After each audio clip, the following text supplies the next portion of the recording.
Lisa, Chef Wannabe. Welcome to Tub Time. Here we go.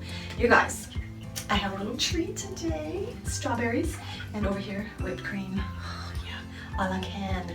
Yes, what kind is it? Galia Veritable Cream Fouette. Oh. Galia Real Whipped Cream, no artificial flavors. Here we go. And it even shows strawberries and whipped cream right there. Yeah.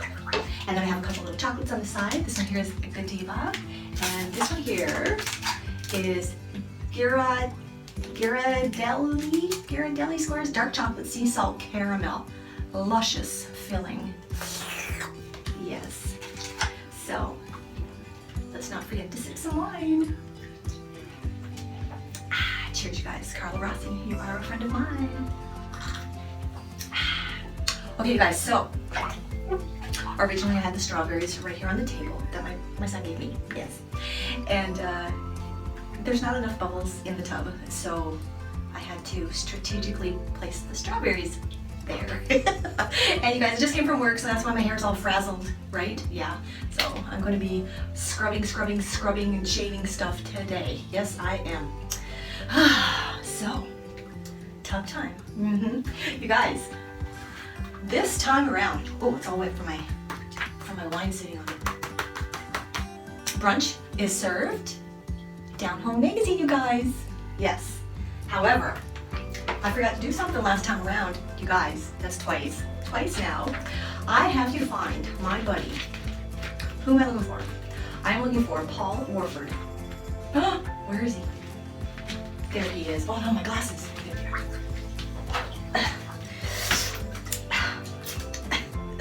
You guys, I think I should have some strawberry and whipped cream first. Hey, what do you guys think? I think we should. Yes, let's do it. Let's do it. Okay. Oh, I should probably show you guys, hey? Oh, look at that. Look at that. Wow.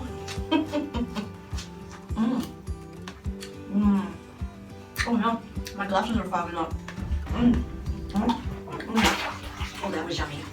Do another one? Okay, here we go.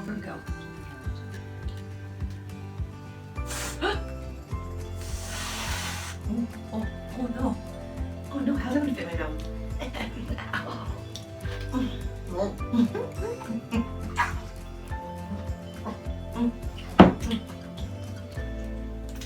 Yum.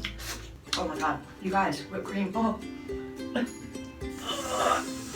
My fingers are definitely not stronger on this hand.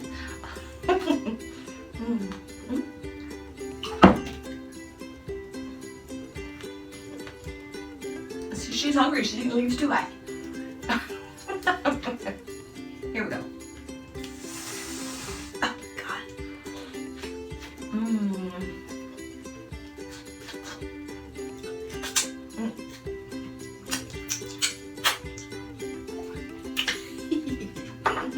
Oh my, let's put the English side out, okay? Here we go. Okay. That was good. Wash it down with some wine, there's some chocolate. Oh my god, you guys, and a tub. This is like one of the most relaxing times of the day.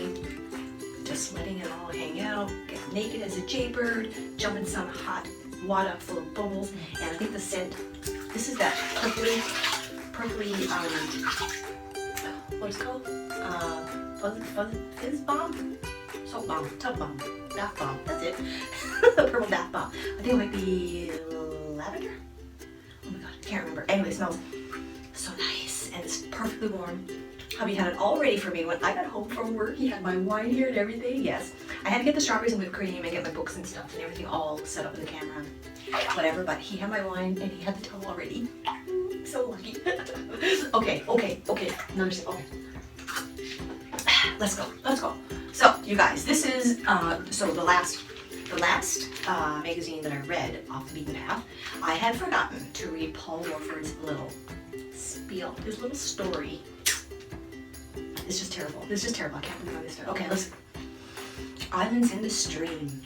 Okay. Have you ever learned about a job that didn't exist when you were young and thought, if only they had that back in my day? I once ran into Matt Shea at an exotic animals expo. I couldn't help but notice Matt's blue eyebrows as we stop for a brief chat among the lizards and snakes. Some might consider the dyed eyebrows a bit extreme, but I understood immediately. He's a gamer. Not just any gamer though. Matt Shea is Newfoundland Labrador's most successful, best known video game streamer. He has more than 1 million subscribers on his YouTube channel. I've never looked at Matt's finances, but I'm confident that video game streaming is how he makes a living. A video game streamer is someone who plays video games and streams it live for online spectators. Audiences watch the streams on platforms such as YouTube or Twitch. If you were to log into Twitch, you'd see something that looks like a Netflix menu, but instead of movies and shows, there are games. You click a game to find the list of streams. You pick a streamer and bang, their game is being played for you to watch. During the broadcast, viewers can see two things: the video game the streamer is currently playing, which takes up the majority of the screen, and in the corner, number 2, the streamer's face, usually haloed by a headset. Number 1, the video game the streamer is currently playing, which takes up the majority of the screen, and 2, in the corner, the streamer's face, usually haloed by a headset. Often the streamer's hair is dyed, I guess to make them stand out and express their personality. Lately, when my mind wanders, I sometimes imagine my curly hair dyed bright pink or pastel blue. I imagine it as a rainbow, like the clown wig the school bullies used to accuse me of never taking off. In those days, my friends and I would stuff ourselves into dank basements to play video games for hours on end. Our parents would warn us, no one's ever going to pay you to play these old games. Well, today, video gamers have evolved into a legitimate occupation for thousands of people. Can't read it all because I have to read something else that he wrote, right? Yes. Let's see. I'm not sure 37 is the ideal streaming age. Video games are constantly evolving, but the phenomenon is real, and what I'm saying is true. If you still don't believe me, just ask Matt Shea. Sweet. All right. That's a good little story. I didn't read it all, you guys, but you got the gist of it, right? And it's true though, because gamers, man, gamers can make a lot of money. There's so many, and as far as I know, in China, it's supposed to be crazy there with people gaming. They have like places set up and people are there like 24 hours a day and they sleep there and their girlfriends come there and they like bring them food and wash their feet and all kinds of strange things. Okay, anyway, brunch is served. Oh man, let's go. Let's go. Did I turn down some pages? Oh good, I did. Yes, perfect. Perfect, perfect. Oh, there's one. No, okay, right here. Okay, why is that? I love these ones here because they explain things when you're like confused on something. I like it. Why do we tell actors to break a leg for good luck? Have you ever whispered to your child to break a leg at the start of their school Christmas concert? Or maybe you shared the same sentiment with a friend or your significant other before they headed out on stage to perform in a musical or theatrical production. You certainly wouldn't wish ill upon your beloved, so why on earth would you tell them to go out and break one of their limbs in front of an audience? And why a leg specifically? You guys, my friend Russell, my workmate, you guys, he fell at work just recently and he broke his leg. Oh my God, the poor man. He broke the front bone of his lower leg, the tibia bone, the big one on the front.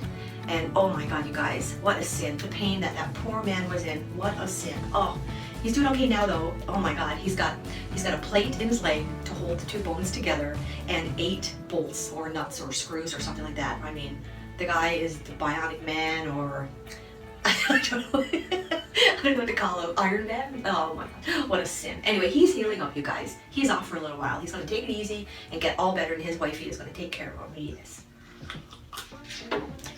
He's so sweet. She's so sweet. Yeah. Okay, and then, where did the saying, let the cat out of the bag, come from? Have you ever confided a secret to a friend only to have them accidentally, or perhaps deliberately, blurt it out prematurely to another? You might have accused your friend of letting the cat out of the bag, but did you ever wonder where this funny little phrase comes from? The phrase first mentioned in print was in a 1760 issue of the London magazine, in which a book reviewer wrote, "We could have wished that the stage genius author of this piece had not let the cat out of the bag," seemingly upset that the author had spoiled the surprise.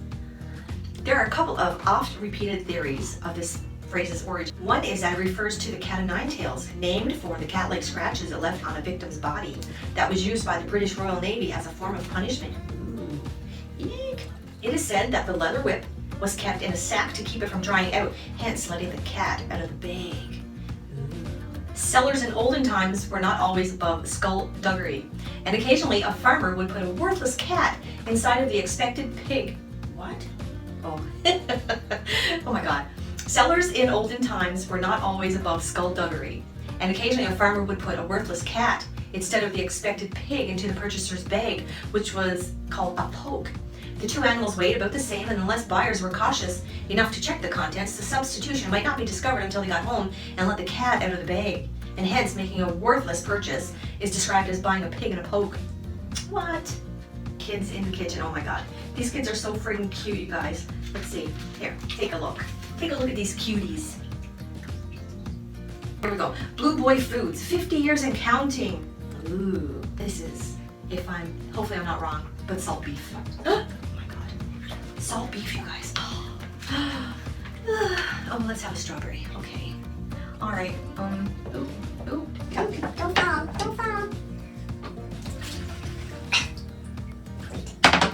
Let's turn it upside down like that.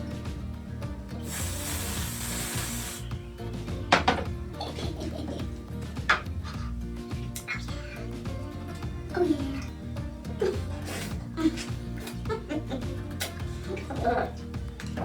This is supper. Yum, yum, yum. I was thinking about having some Kraft Dinner wieners, and then I thought, nah. How many of you guys still like Kraft Dinner wieners as you're growing older? I was thinking of this the other day.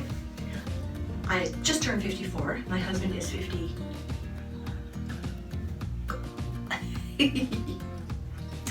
My husband is 51.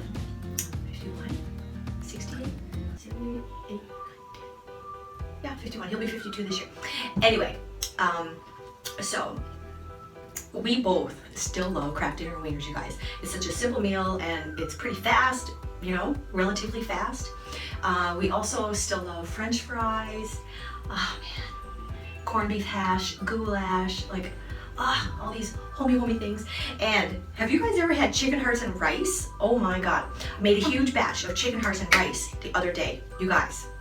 So I used 4 packs of chicken hearts. They're about this big. 4 packs of those. Excuse me, boiled it up in spices and onions and stuff like that. And then I cooked rice. Oh, it was so good, you guys. Oh my god, it was so good. I should have brought some of that in here too so you guys can see it. Chicken hearts. How many people would be grossed out? I gave some to my son. He came over and picked some up. So I told my son, there's a package here for you, and I left you some chicken hearts and rice. So it was just inside of the door, so he just opened up the door, grabbed it, and took off again. And so anyway, he sends me a message later on, and he goes, Mom, that was what did he say? That was a fuck ton of chicken hearts and rice. You guys, I gave him a lot. The pot that I had was massive. Anyway, he brought it to work. He was trying to feed people, and they're like, "Oh my god, chicken hearts!" And they were all disgusted. I don't think anybody ate it. That chocolate was delicious. Every time hubby goes out, I say, "Bring me back something." He's like, "Chocolate." This is dark chocolate, right? Yeah, so that's dark chocolate.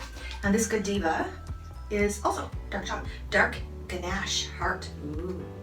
Oh, it is a heart. Oh, you guys. We usually eat them when we're watching TV and don't even pay attention to what it looks like. Let's get back to this. Okay. Anyway, Blue Boy Foods, 50 years and counting. Here we go. That looks like the salt beef tub, famous in Newfoundland. Yeah, I have those, you guys. I use them for everything. Right now, at work, I have a bunch of chili in a bucket, and it is frozen in the freezer along with a big bag of rice.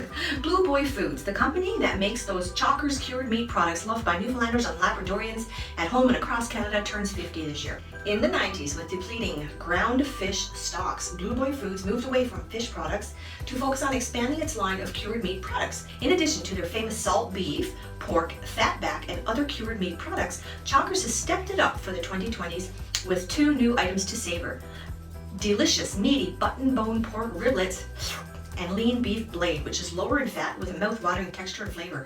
Ew. I think I gotta get me some. Explore stuff about land. Okay. Claire Danes, star of the spy thriller TV drama Homeland, has been banned from the Philippines since 1998 for making insulting remarks about the country's capital city, Manila, after filming there. The country has also banned all of her movies. Claire.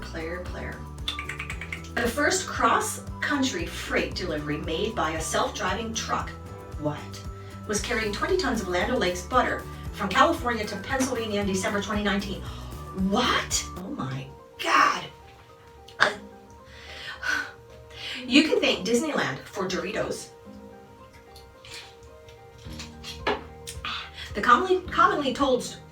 You can thank Disneyland for Doritos. The commonly told story is that the chips were first made from leftover tortillas at the Casa de Fritos Mexican eatery in the new Disneyland theme park in California. Named Doritos, Spanish for little golden things, they became so popular in the park that the Frito-Lay company, which owned the restaurant, launched them across the US in 1966. Nice. Oh, okay, you guys, I'm gonna go back up. I almost forgot about Paul Warford again. That would have been so bad. I gotta do it now because I'm gonna forget. Where are you, Paul? There you are. Here we go. The title is Soldiers of Fortune.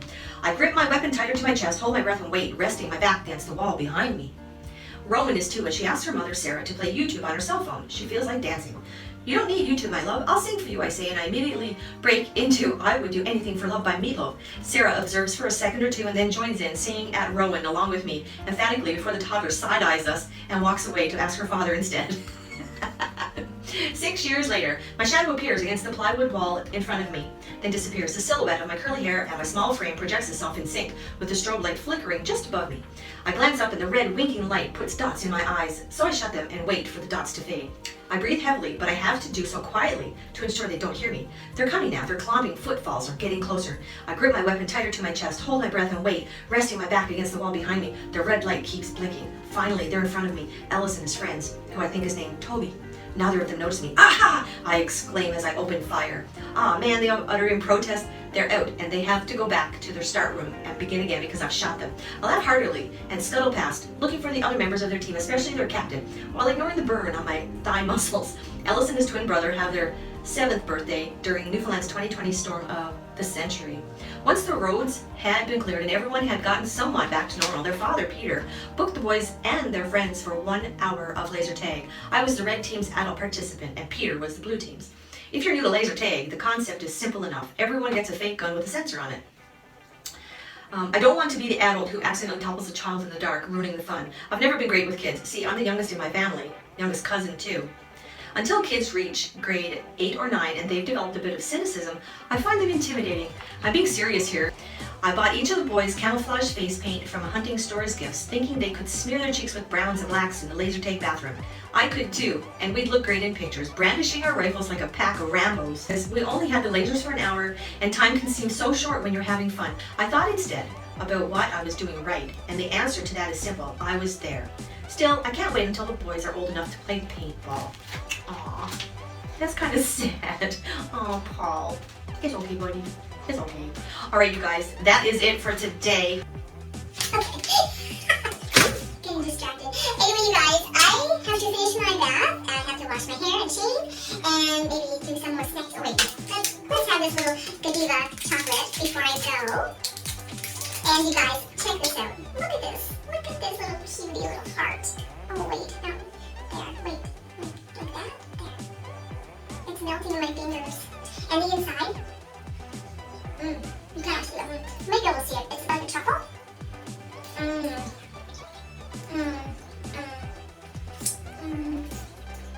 Oh my god. I'm gonna try, right?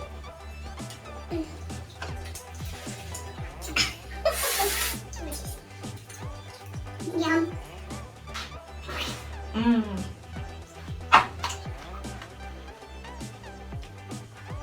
I gotta go, you guys. Take care, everybody. Bye.